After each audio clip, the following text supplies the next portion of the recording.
শারদীয় দুর্গাপূজার মধ্যে হাতে গোনা কয়েকটা দিন বাকি। প্রতিটি ক্লাব ব্যস্ত হয়ে পড়েছে পূজার মণ্ডপ প্রস্তুতে। কোনো পূজা সমিতি যদি প্রতিমার ওপর জোর দিচ্ছেন, আবার কেউ থিমে। প্রত্যেক বছরের ন্যায় এবছরও হাইলাকান্দি জেলার প্রতিটি দুর্গা মণ্ডপে চলছে চরম ব্যস্ততা। জেলার ক্লাবগুলোর মধ্যে অন্নপূর্ণা ক্লাবের পূজা অন্যতম। শারদোৎসবের প্রস্তুতি নিয়ে দেখুন হাইলাকান্দির অন্নপূর্ণা ক্লাব থেকে আমাদের প্রতিনিধি অমিতাভ শর্মার এক বিশেষ প্রতিবেদন। দেখুন। হ্যাঁ, পূজা মানেই আনন্দ, পূজা মানেই উল্লাস।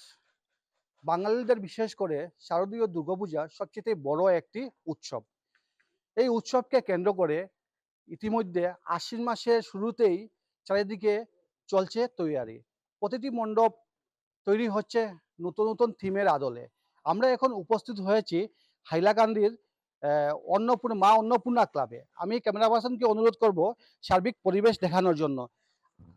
আপনারা টিভির পর্দায় দেখতে পাচ্ছেন এই একটা আইফেল টাওয়ারের আদলে এই দুর্গাপূজা বা এই মণ্ডপটি বানানো হচ্ছে। আমরা এগিয়ে যাব। এখানে যত দিন এগোচ্ছে পুজোর ততই কাজের গতি বাড়ছে।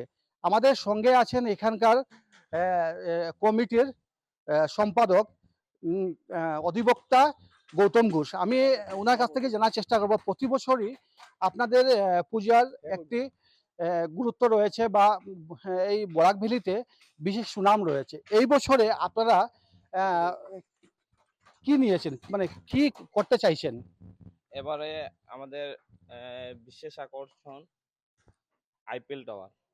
ওটা ইলেকট্রিকের উপরে পুরোটা কাঠামোটা, মানে রাত্রিবেলা দেখতে খুব ভালো লাগবে। আর যেহেতু আমরা এবার 12 বছর পড়েছি, এর জন্য আমরা প্যান্ডেলে কোনোবারই আমরা চোখ হাঁটাইনি। এবার আমরা দৃষ্টি আকর্ষণ করেছি যে প্যান্ডেলটাও কিছু দেখুক। আর যেহেতু হাইলাকান্দি ডিস্ট্রিক্টে পুজো খুবই সীমিত, আমরা চেষ্টা করি যে হাইলাকান্দিতে বাইরের থেকে লোক আসুক, করিমগঞ্জ থেকে আসুক, শিলচর থেকে আসুক, বরাকভ্যালির সবাই এখানে এসে আনন্দ উপভোগ করুক। দুর্গা পূজা মানে আমাদের একটা মহা উৎসব, বাঙালিদের সেরা উৎসব। সেরা উৎসব এই ব্যাপার হয়েছে। আর প্রত্যেকবারই আমরা কিছু না কিছু একটা ইউনিক করে আসছি। আর আমরা আগে দিয়েও চেষ্টা করব যে ইউনিক কিছু করা যায়। ধন্যবাদ জানাচ্ছি। দেখা গেছে আমাদের, হ্যাঁ, যেখানে উপস্থিত রয়েছি মা অন্নপূর্ণা ক্লাব, গত বছর এখানে শিব এবং দুর্গার বিয়ের একটি থিম নেওয়া হয়েছিল হাতে এবং সুনাম কুড়িয়েছিল সেই বছরও। সেই এই বছরে আপনারা যে আইপিএল টাওয়ার বা এই নতুন যেটা কনসেপ্ট নিয়ে এসেছেন, কারণটা কি, কি ভেবেছিলেন? দেখুন, যেহেতু আমাদের মানে আমরা এক যুগে অতিক্রমণ করলাম, তো এই হিসাবে আমরা কিছু একটা নতুন, আমরা প্রতিবারই থিম করে থাকি। হ্যাঁ, প্রতিবারই থিম বেস পূজা করে থাকি। হাইলাকান্দিতে থিম বেস দুর্গাপুজোয় মানে প্রপার থিম বেস পুজো কিন্তু মা অন্নপূর্ণাই দিয়েছিল।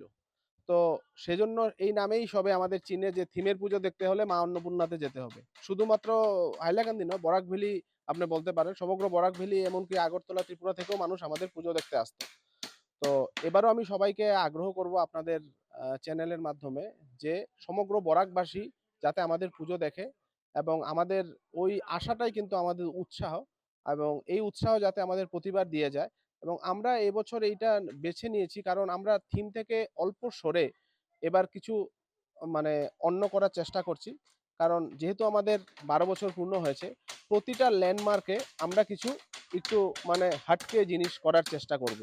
মনে করুন 12 বছর, এখন মা দুর্গার আশীর্বাদে যদি আমরা 25 বছর অতিক্রমণ করি, তখন আবার আমরা আরেকটু অন্য থিম থেকে সরে পড়ব। আগামীতে কিন্তু আমরা আবার থিমে চলে যাব। তো এবার কিছু এটার মধ্যে বলছি না যে একেবারে থিম থাকবেই না। তো টোটাল আমরা যেরকম মানে থিম বলতে যেটা বোঝায় প্যান্ডেল থেকে শুরু করে মূর্তি, তারপর লাইট, প্রতিটা জিনিসে প্যান্ডেল মানে একটা সামঞ্জস্য থাকে। হ্যাঁ, তো ওই সামঞ্জস্যগুলি হয়তো দেখবেন না, কিন্তু আমরা কিছুটা, যেহেতু আমরা মানে থিমের পাগল মানুষ, তো সেজন্য আমরা একটা কিছু মানে এটার একটা ছায়া রাখবই। তো যেহেতু প্যান্ডেলের উচ্চতা প্রায় 100 থেকে 120 ফুট এরকম একটা